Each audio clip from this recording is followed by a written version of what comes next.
नमस्कार, यह है कहानियों का अद्भुत संसार किस्सा कहानी और मैं मंजीत ठाकुर आपको सुना रहा हूं प्रेमचंद की कहानियां। आज सुनिए उनकी एक बेहद मशहूर कहानी न्याय। हजरत मोहम्मद को इल्हाम हुए थोड़े ही दिन हुए थे। 10-5 पड़ोसियों तथा निकट संबंधियों के सिवा और कोई उनके दीन पर ईमान नहीं लाया था। ये तक कि उनकी लड़की जैनब और दामाद अबुल आस भी, जिनका विवाह इल्हाम के पहले ही हो चुका था, अभी दीक्षित नहीं हुए थे। जैनब कई बार अपने मायके गई थी और अपने पूज्य पिता की ज्ञानमय वाणी सुन चुकी थी। वो दिल से इस्लाम पर ईमान ला चुकी थी, लेकिन अबुल आस धार्मिक मनोवृत्ति का आदमी नहीं था। वो कुशल व्यापारी था। मक्के के खजूर, मेवे आदि जिनसे लेकर बंदरगाहों को चालान किया करता था। बहुत ही ईमानदार, लेन देन का खरा, मेहनती आदमी था, जिसे इहलोक से इतनी फुर्सत नहीं थी कि परलोक की फिक्र करे। जैनब के सामने कठिन समस्या थी। आत्मा धर्म की ओर थी, हृदय पति की ओर। न धर्म को छोड़ सकती थी न पति को। उसके घर के सभी आदमी मूर्ति पूजक थे। इस नए संप्रदाय से सारे नगर में हलचल मची हुई थी। जैनब सबसे अपने लगन को छिपाती, यहां तक कि पति से भी नहीं कह सकती थी। वे धार्मिक सहिष्णुता के दिन नहीं थे। बात बात पर खून की नदी बह जाती थी। खानदान के खानदान मिट जाते थे। उन दिनों अरब की वीरता पारस्परिक कलहों में प्रकट होती थी। राजनीतिक संगठन का जमाना नहीं था। खून का बदला खून, धन हानि का बदला खून, अपमान का बदला खून, मानव रक्त ही सभी झगड़ों का निपटारा होता था। ऐसी अवस्था में अपने धर्मानुराग को प्रकट करना अबुल आस के शक्तिशाली परिवार और मोहम्मद तथा इनके गिने चुने अनुयायियों में देवासुरों का संग्राम छेड़ना था। उस पर प्रेम का बंधन पैरों को जकड़े हुए था। नए धर्म में दीक्षित होना अपने प्राण प्रिय पति से सदा के लिए बिछुड़ जाना हो सकता था। कुरैश जाति के ऐसे लोग मिश्रित विवाहों को परिवार के लिए कलंक समझते थे। माया और मजहब की दुविधा में पड़ी हुई जैनब कुढ़ती रहती थी। धर्म का अनुराग एक दुर्बल वस्तु है, किंतु जब उसका वेग होता है तो हृदय के रोके नहीं रुकता। दोपहर का समय था। धूप इतनी तेज थी कि उसकी ओर ताकते आंखों से चिंगारियां निकलती थी। हजरत मोहम्मद चिंता में डूबे हुए बैठे हैं। निराशा चारों ओर अंधकार के रूप में दिखाई देती थी। कुजैदा भी सिर झुकाए पास ही बैठी एक फटा हुआ कुर्ता सी रही थी। धन संपत्ति सब कुछ इस लगन की भेंट हो चुकी थी। शत्रुओं का दुराग्रह दिन ब दिन बढ़ता जाता था। उनके मतानुयायियों को भांति भांति की यंत्रणाएं दी जा रही थी। खुद हजरत का घर से निकलना मुश्किल था। यह खौफ होता था कि कहीं लोग उन पर ईंट पत्थर न फेंकने लगे। खबर आती थी कि आज फलां मुस्लिम का घर लुट गया, आज फलां को लोगों ने आहत किया। हजरत साहब ये खबरें सुनकर विकल हो जाते थे और बार बार खुदा से धैर्य और क्षमा की याचना करते थे। हजरत ने फरमाया, मुझे ये लोग अब यहां नहीं रहने देंगे। मैं खुद सब कुछ झेल सकता हूं, लेकिन अपने दोस्तों की तकलीफें नहीं देखी जाती। खुजैदा ने कहा, हमारे चले जाने से इन बेचारों को और भी कोई शरण नहीं रहेगी। अभी तो कम से कम तुम्हारे पास आकर रो तो लेते हैं। मुसीबत में रोने का सहारा ही बहुत होता है। हजरत ने कहा, तो मैं अकेले थोड़े ही जाना चाहता हूं। मैं सब दोस्तों को साथ लेकर जाने का इरादा रखता हूं। अभी हम लोग यहां बिखरे हुए हैं। कोई किसी की मदद को नहीं पहुंच सकता। हम सब एक ही जगह कुटुंब की तरह रहेंगे तो किसी को हमारे ऊपर हमला करने का साहस नहीं होगा।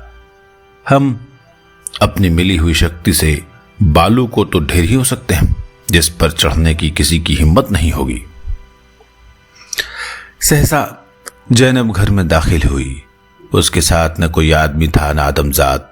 मालूम होता था कहीं से भागी चली आ रही है। खुजैदा ने उनसे गले लगाकर पूछा, क्या हुआ जैनब, खैरियत तो है? जैनब ने अपने अंतर संग्राम की कथा कह सुनाई और पिता से दीक्षा की याचना की। हजरत मोहम्मद आंखों में आंसू भरकर बोले, बेटी, मेरे लिए इससे ज्यादा खुशी की बात और कोई हो ही नहीं सकती, लेकिन जानता हूं तुम्हारा क्या हाल होगा। जैनब ने कहा, या हजरत, खुदा की राह में सब कुछ त्याग कर देने का निश्चय कर लिया है। दुनिया के लिए अपना नजात को नहीं खोना चाहती।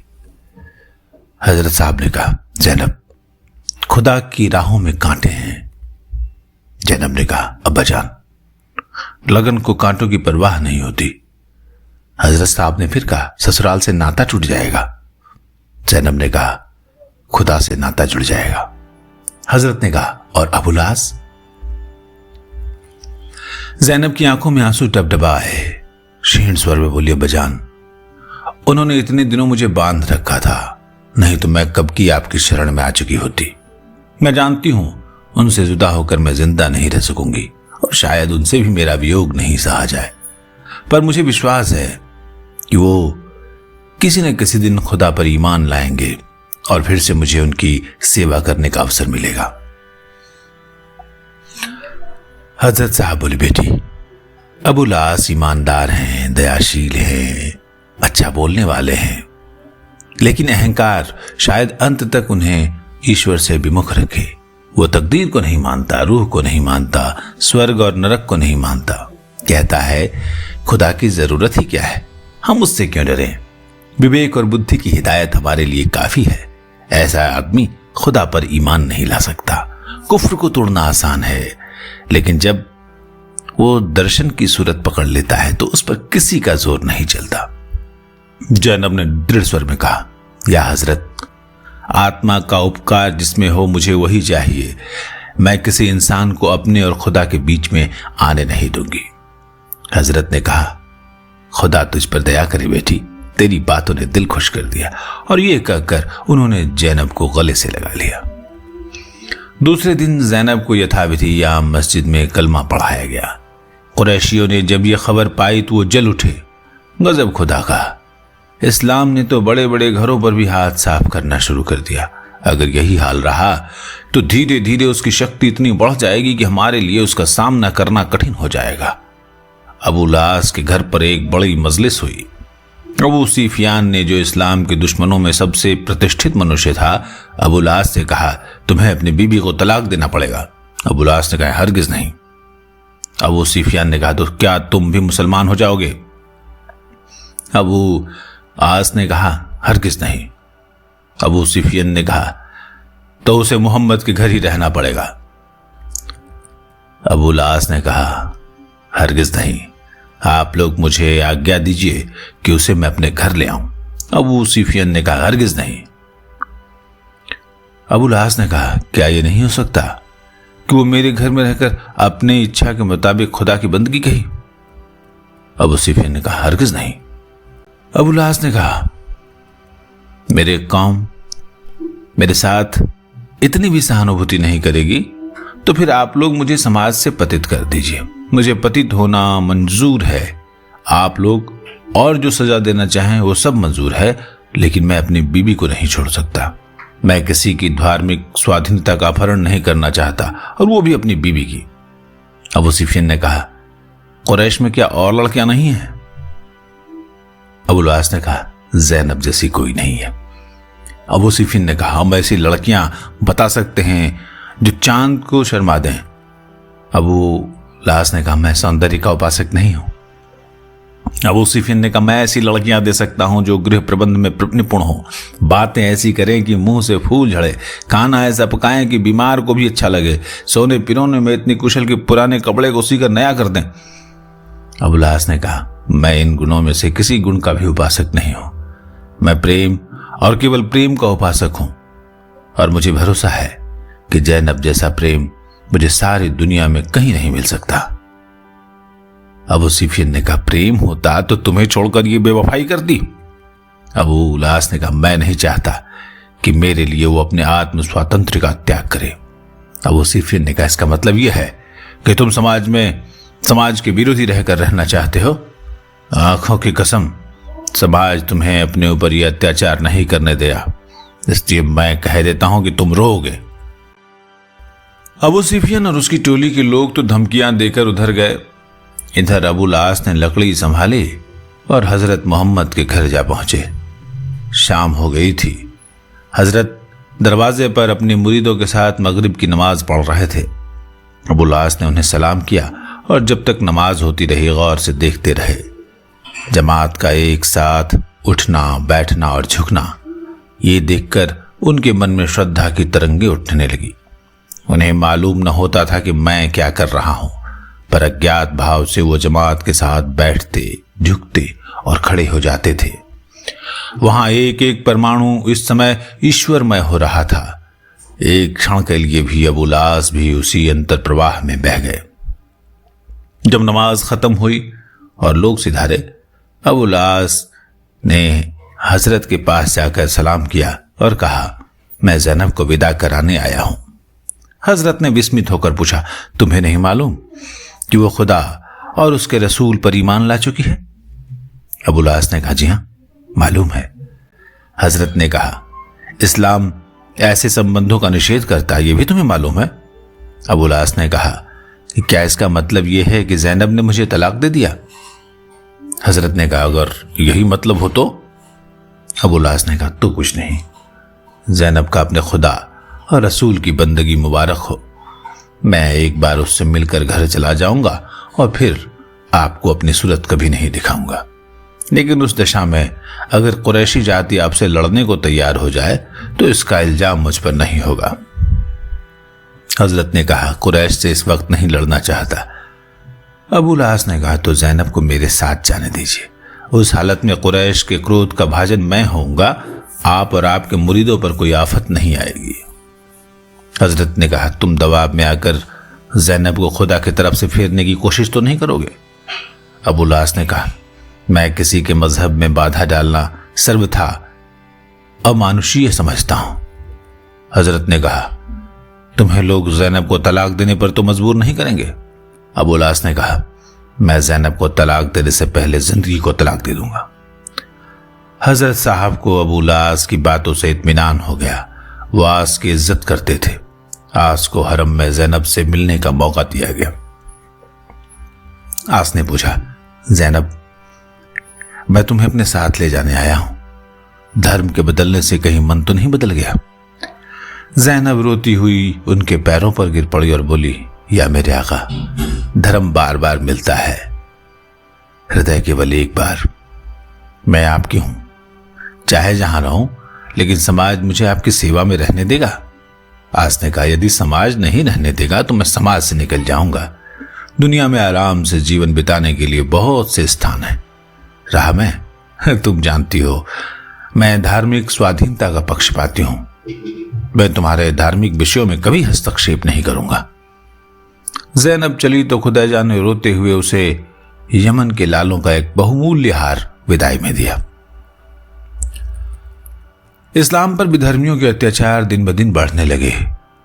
अब हेलेना की दशा से निकलकर उसने भय के क्षेत्र में प्रवेश किया। शत्रुओं ने उसे समूल नाश करने की आयोजना करनी शुरू की। दूर दूर के कबीलों की मदद मांगी जाने लगी।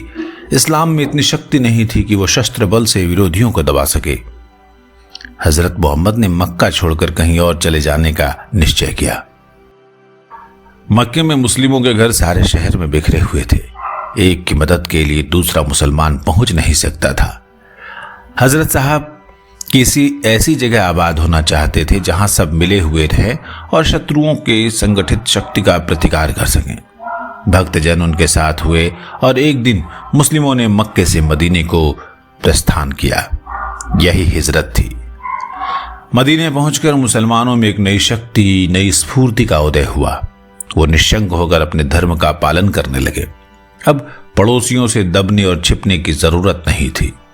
आत्मविश्वास बढ़ा। इधर भी विधर्मियों का स्वागत करने की तैयारियां होने लगी। दोनों पक्ष की सेनाएं इकट्ठी करने लगे। विधर्मियों ने संकल्प किया कि संसार से इस्लाम का नाम ही मिटा देंगे। इस्लाम ने भी उनके दांत खट्टे करने का निश्चय किया। एक दिन अबुल आस ने आकर पत्नी से कहा, ज़ैनब, हमारे नेताओं ने इस्लाम पर जिहाद करने की घोषणा कर दी है। ज़ैनब ने घबरा कर कहा, अब तो वे लोग यहां से चले गए, फिर इस जिहाद की क्या जरूरत? अबू लास मक्के चले गए, अरब से तो नहीं चले गए। उन लोगों की ज्यादतियां बढ़ती जा रही हैं। जिहाद के सिवा अब कोई उपाय नहीं है और जिहाद में मेरा शरीक होना जरूरी है। ज़ैनब ने कहा, अगर तुम्हारा दिल तुम्हें मजबूर करता है तो शौक से जाओ, मैं भी तुम्हारे साथ चलूंगी। आस ने कहा, मेरे साथ? ज़ैनब, हाँ, वहां जो घायल मुसलमान होंगे उनकी सेवा करूंगी। आस ने कहा, शौक से चलो। घोर संग्राम हुआ। दोनों दल वालों ने खूब दिल के अरमान निकाले। भाई भाई से, बाप बेटे से लड़ा। सिद्ध हो गया कि मजहब का बंधन रक्त और वीर्य के बंधन से सुदृढ़ है। दोनों दल वाले वीर थे। अंतर यह था कि मुसलमानों में नया धर्मानुराग था, मृत्यु के बाद जन्नत की उम्मीद थी। दिलों में यह अटल विश्वास था कि वो नवजात संप्रदायों का लक्षण है। विधर्मियों में बलिदान का यह भाव लुप्त था। कई दिनों तक लड़ाई होती रही। मुसलमानों की संख्या बहुत कम थी, पर अंत में उनके धर्मोत्साह ने मैदान मार लिया। विधर्मियों में कितने मारे गए, कितने ही घायल हुए, कितने ही कैद कर लिए गए, और अबू लास भी इन्हीं कैदियों में से एक था। ज़ैनब ने ज्यों ही सुना कि अबू लास पकड़ लिए गए, उन्होंने तुरंत हजरत मोहम्मद की सेवा में मुक्ति धन भेजा। ये वही बहुमूल्य हार था जो खुजैदा ने उसे दिया था। ज़ैनब अपने पूज्य पिता को उस धर्म संकट में एक क्षण के लिए भी नहीं डालना चाहती थी जो मुक्ति धन के अभाव की दिशा में उन पर पड़ता, किंतु अबू लास को इच्छा होते हुए भी पक्षपात के भय से छोड़ न सके। सब कैदी हजरत के सामने पेश किए गए। कितने ही तो ईमान लाए, कितनों के घरों से मुक्ति धन आ चुका था, वे मुक्त कर दिए गए। हजरत ने अबू लास को देखा, सबसे अलग से झुकाए खड़े हैं, मुख पर लज्जा का भाव झलक रहा है। हजरत ने कहा, अबू लास, खुदा ने इस माल की हिदायत की, वरना उसे यह विजय नहीं हासिल होती। अबू लास ने कहा, अगर आपके कथन के हिसाब से संसार में एक खुदा है तो वो अपने एक बंदे को दूसरे का गला काटने में मदद नहीं दे सकता। मुसलमानों की जीत उनके रणोत्साह से हुई है। एक सहाबी ने पूछा, तुम्हारा फिदिया यानी मुक्ति धन कहां है? हजरत ने फरमाया, अबू लास का हार निहायत बेशकीमती है, इनके बारे में आप क्या फैसला करते हैं? आपको मालूम है ये मेरे दामाद हैं। अबू बकर ने कहा, आज तुम्हारे घर में ज़ैनब है जिन पर ऐसे सैकड़ों हार कुर्बान किए जा सकते हैं। अबू लास ने कहा, तो आपका मतलब यह है कि ज़ैनब मेरी फिदिया हो? ज़ैद ने कहा, बेशक हमारा मतलब है। अबू लास ने कहा, उससे तो कहीं बेहतर था कि आप मुझे कत्ल कर देते। अबू बकर ने कहा, हम रसूल के दामाद का कत्ल नहीं करेंगे, चाहे वो विधर्मी ही क्यों ना हो। तुम्हारी यहां उतनी ही खातिर होगी जितनी हम कर सकते हैं। अबू लास के सामने विषम समस्या थी। इधर यहां की मेहमानी में अपमान था, उधर ज़ैनब के वियोग की दारुण वेदना थी। उन्होंने निश्चय किया कि ये वेदना सहूंगा, लेकिन अपमान नहीं सहूंगा। प्रेम आत्मा के गौरव पर बलिदान कर दूंगा। बोले, मुझे आपका फैसला मंजूर है, ज़ैनब मेरी फिदिया होगी। मदीने में रसूल की बेटी की जितनी इज्जत होनी चाहिए उतनी होती थी। सुख था, ऐश्वर्य था, धर्म था, लेकिन प्रेम नहीं था। वो अबू लास के वियोग में रोया करती थी।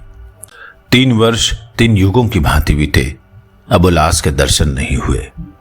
उधर अबू लास पर उसकी बिरादरी का दबाव पड़ रहा था कि विवाह कर लो, पर ज़ैनब की मधुर स्मृतियां ही उसके प्रणय वंचित हृदय को तस्कीन देने में काफी थी। वो उत्तर उत्साह के साथ अपने व्यवसाय में तल्लीन हो गया। महीनों घर नहीं आता, धनोपार्जन ही अब उसके जीवन का मुख्य आधार था। लोगों को आश्चर्य होता था कि अब ये धन के पीछे क्यों प्राण दे रहा है। निराशा और चिंता बहुधा शराब के नशे से शांत होती है, प्रेम उन्माद से। अबू लास को धनोन्माद हो गया था। धन के आवरण में ढका हुआ ये प्रेम का नैराश्य था, माया के पर्दे में छिपा हुआ प्रेम वैराग्य। एक बार वो मक्के से माल लाद कर इराक की तरफ चला। काफिले में और भी कितने ही सौदागर थे, रक्षकों का एक दल भी साथ था। मुसलमानों के कई काफिले विधर्मियों के हाथों लुट चुके थे, और उन्होंने जो ही इस काफिले की खबर मिली, ज़ैद ने कुछ चुने हुए आदमियों के साथ उन पर धावा कर दिया। काफिले के रक्षक लड़े और मारे गए। काफिले वाले भाग निकले। अतुल धन मुसलमानों के हाथ लगा। अबुल आस फिर कैद हो गए। दूसरे दिन हजरत मोहम्मद के सामने अबुल आस की पेशी हुई। हजरत ने एक बार उसकी करुण दृष्टि डाली और सिर झुका लिया। साहिबियों ने कहा, या हजरत, अबुल आस के बारे में आप क्या फैसला करते हैं? मोहम्मद ने कहा, इसके बारे में फैसला करना तुम्हारा काम है। ये मेरा दामाद है, संभव है कि मैं पक्षपात का दोषी हो जाऊं। यह कहकर वो मकान में चले गए। ज़ैनब रोकर पैरों पर गिर पड़ी और बोली, अब्बाजान, आपने औरों को आजाद कर दिया, अबुल आस क्या उनमें सबसे गया बीता है? हजरत ने कहा, नहीं ज़ैनब, न्याय के पद पर बैठने वाले आदमी को पक्षपात और द्वेष से मुक्त होना चाहिए। हालांकि ये नीति मैंने ही बनाई है, तो भी अब उसका मैं स्वामी नहीं, दास हूं। मुझे अबुल आस से प्रेम है, मैं न्याय को प्रेम कलंकित नहीं कर सकता। सहाबी हजरत की इस नीति भक्ति पर मुग्ध हो गए। अबुल आस को सब माल असबाब के साथ मुक्त कर दिया गया। अबुल आस पर हजरत की न्याय परायणता का गहरा असर हुआ। मक्के आकर उन्होंने अपना हिसाब किताब साफ किया, लोगों का माल लौटाया, कर्ज अदा किया और घर बार त्याग कर हजरत मोहम्मद की सेवा में पहुंच गए। ज़ैनब की मुराद पूरी हुई। ये कहानी थी प्रेमचंद की लिखी हुई न्याय। एक बहुत शानदार कहानी की किस तरह प्रेम और धर्म दोनों एक समन्वय में रहते हैं जब आदमी